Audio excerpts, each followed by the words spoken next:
స్వీకరిస్తుందా? ఎందుకంటే సర్వవ్యాపకుడు భగవంతుడు, బ్రహ్మము తప్ప మరొకట్లేదు. అది నిరాకారము నిర్గుణము అయితేనే సర్వవ్యాపకత్వానికి అవకాశం ఉన్నది. అటువంటిప్పుడు సగుణము సాకారము యొక్క లోకంలో ఉండడం ఏమిటి? ఆయన మనం ఒక విగ్రహాదులు యందు, సాలగ్రామాదులు యందు, లింగాదులు యందు ఆరాధించడం ఏమిటి? రెండుకి ఏమైనా పొసగుతుందా అంటే పొసగుతుంది అనేది తాత్పర్యం ఇక్కడ. ఎందుకంటే సర్వత్రా బ్రహ్మము, సర్వము బ్రహ్మము, నేనే బ్రహ్మము అనే జ్ఞానం సిద్ధించే వరకు కూడాను పరమాత్మ యొక్క సగుణ సాకారమూర్తిని ఉపాసించవలసినదే. ఇది తెలుసుకోవలసినది. నిర్గుణ బ్రహ్మజ్ఞానం సిద్ధించాక వీటిని విసర్జించరు. ఆ బ్రహ్మజ్ఞానంతోనే వీటిని చూస్తారు. అది శంకరుల భక్తి జ్ఞానరూపమైన భక్తి. ఆ జ్ఞానరూప భక్తి సిద్ధించే వరకు, ఆ సిద్ధి కలిగే వరకు మనం సగుణంగా ప్రీతిరూపంగా సకామ భక్తో నిష్కామ భక్తో ఏదో పెట్టుకుని ఉండాలి. అందుకు జ్ఞానరూప భక్తి అంటున్నామంటే జ్ఞానంలో కూడా భక్తి ఉంది. ఇది మనం భగవద్గీత భాష్యంలో చాలా చక్కగా చెప్పుకున్నాం. జ్ఞానీచ భరతశభ అని చెప్పినప్పుడు జ్ఞానిని కూడా భక్తుడి స్థానంలో చెప్పారు. కొంతమంది ఏమంటారంటే భక్తి వల్ల జ్ఞానం అంటారు, కానీ కొందరు శాస్త్రవేత్తలు జ్ఞానం వల్ల భక్తి వస్తుందని చెప్పారు. ఇదేమిటంటే పొరపాటుగా ఉన్నది, రెండు అయోమయంగా ఉన్నది అంటే అది కాదయ్యా. భక్తి వల్ల జ్ఞానం అంటే ఇది ముందు సాధనా భక్తి అని ఏదైతే ఉందో, గౌణ భక్తి ఉందో దానివల్ల క్రమంగా జ్ఞానం వస్తుందని అర్థం. అలాగే జ్ఞానం వల్ల భక్తి అంటే పరోక్ష జ్ఞానం వల్ల క్రమంగా పరమాత్మ పట్ల ప్రీతి కలుగుతుంది అని అర్థం ఇక్కడ. కానీ భక్తి పరాభక్తిని ఒక భక్తి ఉంది. ఆ పరాభక్తిలో పరమాత్మ తప్ప అన్యము లేదనే దృఢమైనటువంటి భావన ఉంటుంది. అది జ్ఞానంగా పరిణమించాక ఆయన ఎందుకు ప్రీతి కలుగుతుంది, ఆస్వాదించడం, ఆనందాస్వాదనం. ఆనందాస్వాదనకే రసం అని పేరు. ఆ రసరూపమైన స్థితిని భక్తి అంటారు. కనుక జ్ఞానంలో కూడా బ్రహ్మానంద రసానుభవం ఉంటుంది కనుక బ్రహ్మానందమే రసము. అది పరాభక్తి అని చెప్పబడుతుంది. ఆ స్థితికి వెళ్ళినటువంటి వాడు ఇంకా లౌకిక విషయాల యందు రమించడు, పరమాత్మ యందే రమిస్తాడు. అటువంటి వాడిని జ్ఞానభక్తులు అంటారు. కానీ శంకరులు జ్ఞానభక్తులు ప్రహ్లాదుడు వలనే, అధునాతన కాలంలో చెప్పాను రమణుల వలనే. రమణులు భక్తులు గారా, జ్ఞానానికి భక్తికి ఏమీ విరోధం లేదు. అయితే జ్ఞానస్థాయిలో చెప్పే భక్తి పేరు పరాభక్తి, పరాభక్తులు చెప్పే జ్ఞానం పేరు అపరోక్ష జ్ఞానం. ఇది తెలుసుకోవాల్సిన అంశం. అది శంకర భగవత్పాదుల వారు భక్తి ప్రబోధకమైన రచనలు చాలా చేశారు. ఒక శివానంద లహరి, ఒక సౌందర్య లహరి, అదేవిధంగా ఇందాక చెప్పుకున్న విష్ణు స్తోత్రాలు, గణపతి స్తోత్రాలు చాలా చాలా రచించారు ఆయన. విష్ణు స్తోత్రములు ప్రసిద్ధిగా ఉన్న మీకు పరిచయం చేశాను, కానీ అంత ఎక్కువగా చదువుకొని కొంతమంది మాత్రం చదువుకునే స్తోత్రాలు కొన్ని ఉన్నాయి. అందులో హరిమీడే స్తవం అని స్తోత్రం ఉంది. హరిం ఈడే అంటే హరిని స్తుతిస్తున్నాను అని చెప్తూ హరిమీడే అనే మకుటంతో స్తోత్రం రచించారు.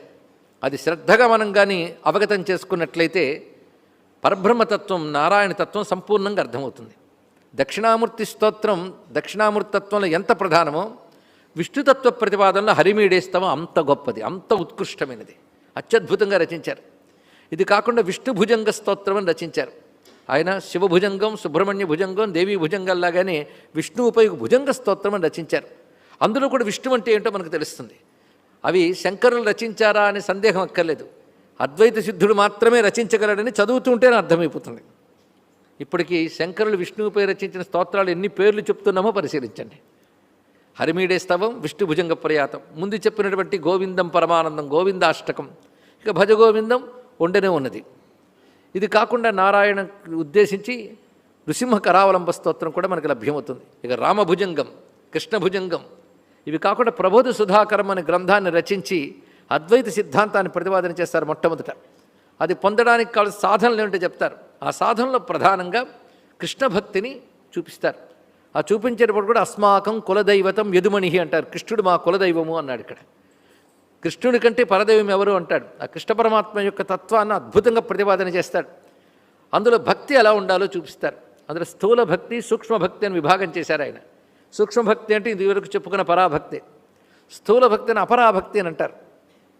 ఇంకా వీటికి పదాలు చాలా చాలా శాస్త్రం చెప్తుందండి. అయోమయం కోసం కాదు, స్పష్టత కోసం. అది స్థూల భక్తి, సూక్ష్మభక్తి అని అపరాభక్తి, పరాభక్తి అనాలి. దాన్నే సాధనాభక్తి, సిద్ధభక్తి అనాలి. సిద్ధభక్తి, పరాభక్తి ఒకటే. ఆ పరాభక్తికి మరొక పేరు అనన్యభక్తి, దానికి ఇంకొక పేరు ఏకభక్తి. దానికి జ్ఞానస్థితికి భేదం లేదు కనుక ఆ భక్తి చాలా గొప్పది అంటూ భగవానుడే భగవద్గీతలో ప్రతిపాదన చేశాడు. అలాంటి పరాభక్తిని తెలియజేసేటువంటి స్థుతులు ఎన్నో రచించారు. ఇంకొకటి విష్ణు పాదాది కేశాంత స్థుతి అని 52 శ్లోకాలు. అదొక్కటి వ్యాఖ్యానించుకున్న కొన్ని రోజులు పడుతుందండి. మరి వారం రోజులు సిద్ధమైపోయారు. ఏం చెప్దామని అంటే అన్నిట్లో తలా కొంత తీసుకుని ఆయన చెప్పిన రచనల్లోంచి విష్ణువుని ఆయన కృపతో ఎంత చూడగలమో అంత చూద్దాం. అయితే విష్ణు పాదాది కేశాంత స్తుతి, విష్ణు పాదం మొదలుకొని శిరస్సు వరకు ఉన్న స్వరూపాన్నంతటి వర్ణిస్తారు. అంటే ధ్యానం కోసం అదంతా కూడా. అదేవిధంగా కృష్ణ మానస పూజాస్తుతిని ఒకటి రచించారు ఆయన. ఇవి ఆయన రచనలు. కొన్ని శంకరుల రచనలుగా లోకంలో ప్రసిద్ధి చెంది ఉంటాయి, కానీ అన్నీ ఆయనవని చెప్పలేం. కానీ స్పష్టంగా ఆయనవని పండితులు పెద్దలు కూడా అంగీకరించినవే మనం ప్రమాణంగా ఇక్కడ తీసుకుంటున్నాం. అందున విష్ణు వర్ణన ఉన్నదే అది ఆకారమే. మరి పాదాల నుంచి కేశాల వరకు అంటే ఆకారంగా ఇంకేమవుతుందండి. ఈ ఆకార స్థుతి ఆయన విష్ణు భుజంగంలో కూడా చేస్తారు. అయితే ఇంతకు భగవానుడు సాకారుడా నిరాకారుడా, సగుణుడా నిర్గుణుడా అని మళ్ళీ మనకి వివాదం ఏర్పడుతుంది. సగుణమైన నిర్గుణమైన పరమాత్మయేనయ్యా అని భక్తులను అనుగ్రహించడం కోసం, ఉపాసకుల సౌలభ్యం కోసం ఆ రూపంతో వస్తాడు. అది నిర్గుణ బ్రహ్మస్థితికి వెళ్ళిన వాడు కూడా పరమాత్మ యొక్క సగుణ రూపాలు నిరాకరించడు, వాటిని ధ్యానిస్తాడు. అవి తారసపడినప్పుడు స్పృహలోకి వచ్చినప్పుడు ఒక్కసారి ఆనందపరుసుడైపోతాడు. దానికి పెద్ద ఉదాహరణ ఎవరంటే సుఖయోగి. సుకుడు అద్వైత సిద్ధుడే, జీవన్ముక్తుడే. కానీ ఆ కృష్ణుని యొక్క వర్ణనన్నా కృష్ణ స్మరణ అన్నా ఎంత తన్మయుడవుతాడో భాగవతమే మనకి ప్రమాణంగా చెప్తున్నది. విష్ణు పురాణాదులు కూడా వర్ణిస్తున్నాయి.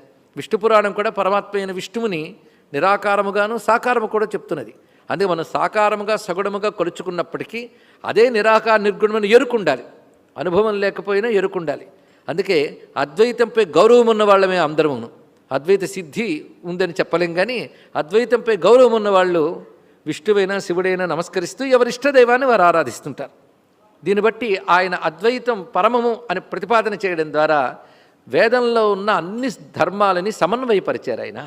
దాని ద్వారా మనం ఈ రోజున విష్ణువుని శివుణ్ణి అందరినీ ఒకే విధంగా గౌరవిస్తూ ఇష్టదైవంగా ఒకరు ఎందుకు భక్తి కలిగి ఉన్నామంటే హిందూ ధర్మాన్ని ఇలా కలిపిన శక్తి మాత్రం ఆదిశంకరులే. ఆయన లేకపోయి ఉంటే చీలికలైపోయేది. ఇటువంటి శంకరులంటే ఆయనేమో విష్ణు అంటే పడనివాడని, ఏదో శివభక్తుడనేటువంటి అభిప్రాయం తాము ఏర్పరచుకోవడమే కాకుండా అటు శివద్వేషాన్ని శంకరద్వేషాన్ని వ్యాప్తి చేస్తున్నటువంటి వారు చాలామంది ఎక్కువైపోయారు.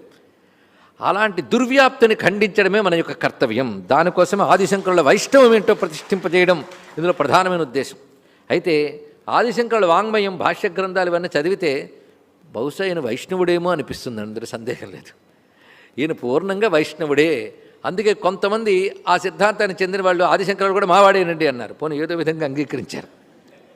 అంటే ఆదిశంకరులు కూడా పెద్ద శివభక్తిని ఎక్కడ చెప్పలేదు. ఏదో శివానందలహరి సౌందర్యలహరి కనబడుతున్నా దాన్ని రాసేయడం చెప్పలేమనేటువంటి దుస్సాహసానికి కూడా వాళ్ళు వెళ్ళారు.